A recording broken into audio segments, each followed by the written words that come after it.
आप सभी साथियों को एक बार फिर नमस्कार। मैं प्रभाकर विक्रम सिंह आपदा प्रबंधन की फर्स्ट एड सीरीज़ का दूसरा चैप्टर आपके सामने प्रस्तुत कर रहा हूं। आशा करता हूं कि आपको ज़रूर समझ में आएगा। तो आइए शुरू करते हैं। तो पिछले वीडियो में हमने आपदा प्रबंधन स्टार्ट किया था और उसकी सीरीज़ शुरू की थी प्राथमिक सहायता। तो प्राथमिक सहायता की इम्पोर्टेंस क्यों है हमारे जीवन में, इसके लिए मैंने आपको बताया था। क्योंकि देखिए, जैसे हमने दो प्रकार के लॉस बताए थे किसी भी दुर्घटना में, प्रॉपर्टी लॉस और लाइफ लॉस। क्योंकि लाइफ लॉस इम्पोर्टेंट है, इसीलिए फ़र्स्ट एड इम्पोर्टेंट है। तो फर्स्ट एड की परिभाषा मैं आज आपको इस वीडियो के माध्यम से बताने जा रहा हूँ। तो थोड़ा सा आप हो सकता है कि वीडियो में थोड़ा सा जो है साजो सामान या जो है मतलब दिखने में थोड़ा सा वो लगता है साधारण, लेकिन अगर इसके मुख्य भाव को आप समझेंगे तो आपको ज़रूर अच्छे से समझ में आएगा और पूरा ताउम्र आप उसको भूल नहीं पाओगे। तो फर्स्ट एड की जो डेफिनेशन है, हर एक सब्जेक्ट की जो डेफिनेशन होती है वो अलग अलग व्यक्ति, अलग अलग इंस्टीट्यूट जो है अपने तरीके से उसको डिफ़ाइन करता है, उस परिभाषा को देता है। तो ये कॉमन सी मैंने परिभाषा आपके सामने प्रस्तुत की है। तो इसको मैंने आसान तरीके से समझने के लिए 6 पार्टों में डिवाइड इसको किया है। तो सबसे पहला हम जो पार्ट है वो डिस्कस करते हैं। सबसे पहले फर्स्ट एड क्या होती है, सभी के दिमाग में होता है, लेकिन इससे आप थोड़ा सा आसानी से समझ पाएंगे।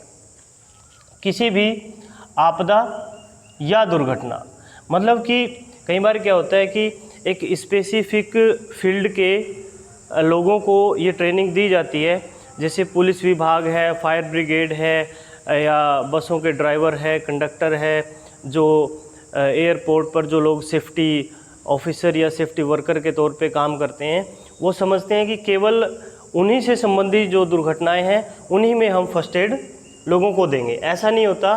किसी भी आपदा या दुर्घटना में, कोई भी किसी भी प्रकार की आपदा या दुर्घटना होती है, शायद वो बंदा जो है किसी एयरपोर्ट पे वो काम कर रहा है एज ए सेफ्टी ऑफिसर, या किसी रेलवे स्टेशन पे, बस स्टैंड पे, और वो घर जा रहा था, सड़क दुर्घटना कोई हुई, सड़क पे कोई हादसा हुआ और वहाँ किस पीड़ित को, किसी कैजुअल्टी को फर्स्ट एड की ज़रूरत है, तो आप वहाँ पर भी उसको फर्स्ट एड की जो है वो प्रॉपर तरीके से सहायता देंगे। तो ये पहला पार्ट ये ऐसे आप मतलब कवर हो चुका है। दूसरे हम पार्ट पे आते हैं। पहला आपने देखा किसी भी आपदा या दुर्घटना, मतलब कोई भी किसी भी टाइप की आपदा या दुर्घटना हो सकती है। दूसरे है किसी भी रोगी या पीड़ित को, कि कोई भी व्यक्ति हो सकते हैं, स्पेसिफिक ऐसा नहीं है कि आप किसी एक कैटेगरी या एक समुदाय के लोगों की ही मदद करेंगे, दूसरे समुदाय के लोगों की मदद नहीं करेंगे। जैसे आप सपोज करें, आप कोई सड़क दुर्घटना ही ले लें, थोड़ा सा आपको अच्छे से समझ में आएगा, समझ पाएंगे। आप सड़क से जा रहे थे, कोई दुर्घटना हुई, उस दुर्घटना में हमारे सोसाइटी का कोई एक अच्छा जो है प्रसिद्ध कोई व्यक्ति था, वो इंजर्ड हुआ, हमने उसकी हेल्प कर दी।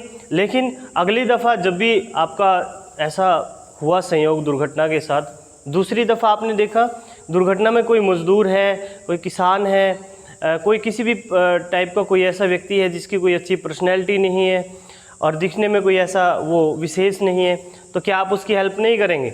उसकी भी हेल्प करनी है। हर एक व्यक्ति की हेल्प करनी है जो किसी आपदा से पीड़ित होता है, किसी भी रोगी या पीड़ित। ठीक है, ये दूसरी जो है इस डेफिनेशन का दूसरा जो पार्ट है, हमने इस तरीके से इसको कवर कर दिया।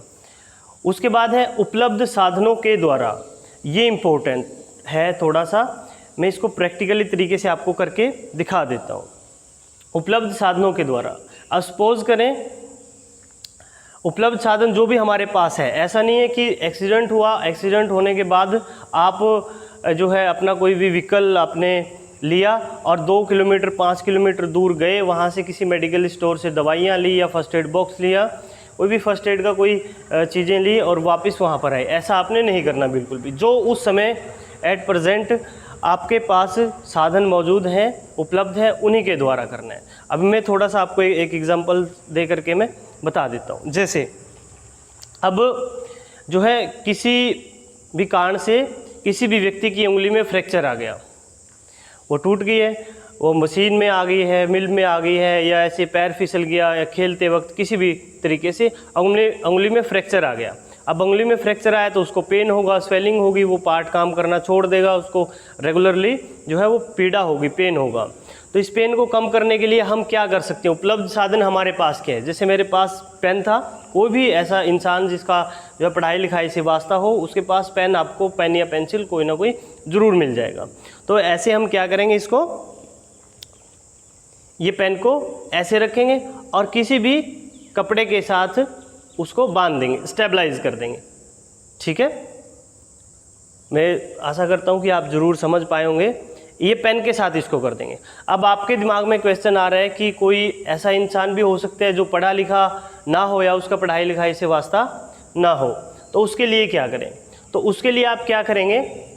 अब जैसे पेन का दूसरा विकल्प क्या है? पेन का दूसरा विकल्प है, जैसे किसी पेड़ की आप टहनी तोड़ लेते हैं, पेंसिल है, स्केल होता है घर में, चम्मच होती है, स्पून जो खाते हैं उसके हैंडल से आप कर सकते हैं, आइसक्रीम की स्टिक होती है उससे आप कर सकते हैं।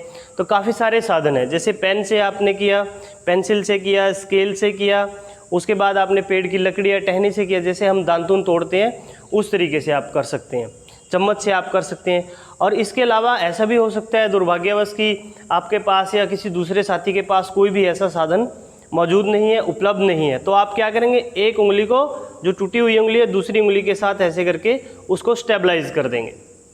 तो इसको बोलते हैं बॉडी स्प्लिंट। बॉडी स्प्लिंट माने किसी एक बॉडी के पार्ट का स्प्लिंट के रूप में इस्तेमाल करना। इस प्रकार से उपलब्ध साधनों के द्वारा। दूसरा, जब भी कोई हादसा होता है तो दो मुख्य नुकसान किसी भी कैजुअल्टी को होते हैं शारीरिक रूप से। एक तो फ्रैक्चर का होता है, दूसरा जो है ब्लीडिंग का होता है, ब्लीडिंग या घाव का। अब ब्लीडिंग किसी कैजुअल्टी को आई है, फ्रैक्चर नहीं है, तो ब्लीडिंग में आप क्या करेंगे? ब्लीडिंग को रोकने के लिए आपको पट्टी करनी पड़ेगी। घाव हुआ है तो घाव को ढकना पड़ेगा, धूल मिट्टी मच्छर मक्खी से बचाने के लिए। तो पट्टियाँ आपके पास नहीं है, तो पट्टियों का विकल्प आपके पास होता है। जैसे कोई भी है, पगड़ी है, चुन्नी है, दुपट्टा है, मफरल है, परना है, रुमाल है, तो इन साधनों के द्वारा आप जो है पट्टी का जो विकल्प इख्तियार कर सकते हो। तो ये जो हमारा तीसरा जो पार्ट था इस डेफिनेशन का, वो हमने इसको कवर किया अच्छे से। उसके बाद है दुर्घटना स्थल पर ही। दुर्घटना स्थल, जहाँ पर भी दुर्घटना हुई है, ऐसा भी नहीं है कि सड़क के बीच में कोई हादसा हो गया और वो बंदा कैजुअल्टी जो थी वो सड़क के बीच में ही पड़ी और आप सड़क के बीच में ही चौकड़ी मार के बैठ गए, ऐसा बिल्कुल गलत है। सेफ साइट हो, जो दुर्घटना स्थल पर कोई सेफ साइट है तो वहाँ पर उसको आप कैजुअल्टी को लेकर के जाएंगे, बिठाएंगे या लेटा लेंगे, तो उसके बाद वहीं पर उसकी हेल्प करनी है। ऐसा नहीं है कि उसको घर लेकर के चले गए या किसी दूसरे स्थान पर लेकर के चले गए। आसपास में कोई, जैसे सड़क के बीच में हादसा हुआ है, उस कैजुअल्टी को वहाँ से उठाएंगे, क्योंकि वहाँ पर भी कोई खतरा है, कोई दूसरी गाड़ी आ सकती है, कोई आपको भी जो है कुचल सकती है, चोट पहुँचा सकती है, तो उसको वहाँ से उठाएंगे, किसी पेड़ की छाया, छप्पर, shade, bus shelter, road side में उसको ले करके जाएंगे। तो ये चौथा जो पार्ट था वो हमने कवर किया। उसके बाद डॉक्टर के आने से पहले, डॉक्टर के आने से पहले या डॉक्टर के पास ले जाने से पहले, तो दो चीज़ें हैं।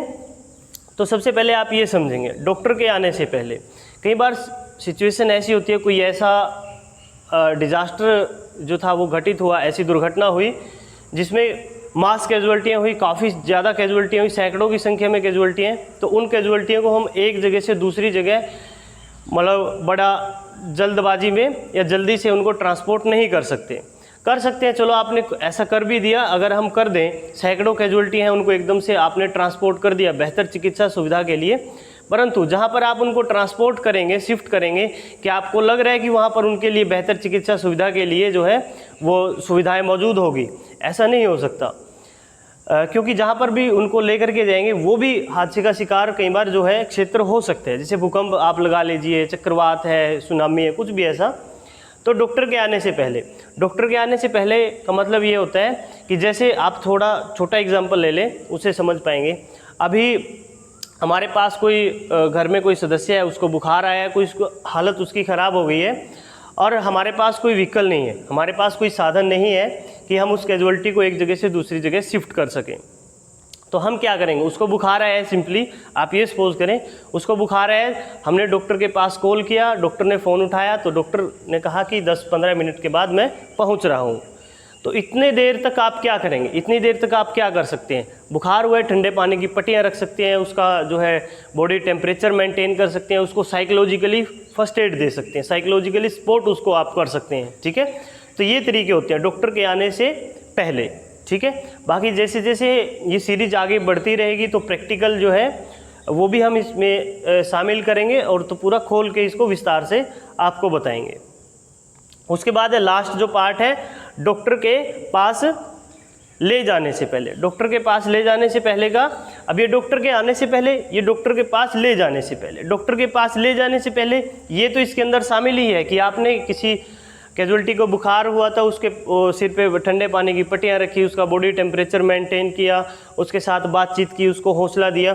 दूसरा है कि जैसे आप वहाँ से उसको उठा करके, घर से उसको उठाया आपने और घर से उठा करके किसी अस्पताल में उसको आप ले करके गए, किसी अस्पताल में ले करके गए, और इस दौरान जो क्या होता है, जो ये टाइम डिस्टेंस है यहाँ से दुर्घटना स्थल से लेकर के या घर से लेकर के अस्पताल तक का जितना भी समय लगेगा वो कैसे आप वो करेंगे। जैसे एम्बुलेंस में उसको लेकर के जाते हैं, किसी व्हीकल में उसको लेकर के जाते हैं, जब एम्बुलेंस में कैजुअल्टी होती है तो उस दौरान भी आप उसकी मदद कर सकते हैं, और जो मदद उसकी की जाती है उसको हम प्राथमिक सहायता या फर्स्ट एड कह सकते हैं। तो आशा करता हूँ आपको ये फर्स्ट एड का जो डेफिनेशन है ज़रूर समझ में आया होगा। मैंने बड़ा साधारण तरीके से और संक्षेप में आपको ये प्रस्तुत किया है। तो अगला जो हम वीडियो लेकर के आएंगे आपके सामने वो बड़ा इंटरेस्टिंग होगा, और आप ज़रूर ध्यान से सुने, मतलब जो है इसका कंटेंट जो है वो आप थोड़ा सा समझे। तो आप सब लोगों का धन्यवाद, थैंक यू वेरी मच। और इस चैनल को आप शेयर करें, सब्सक्राइब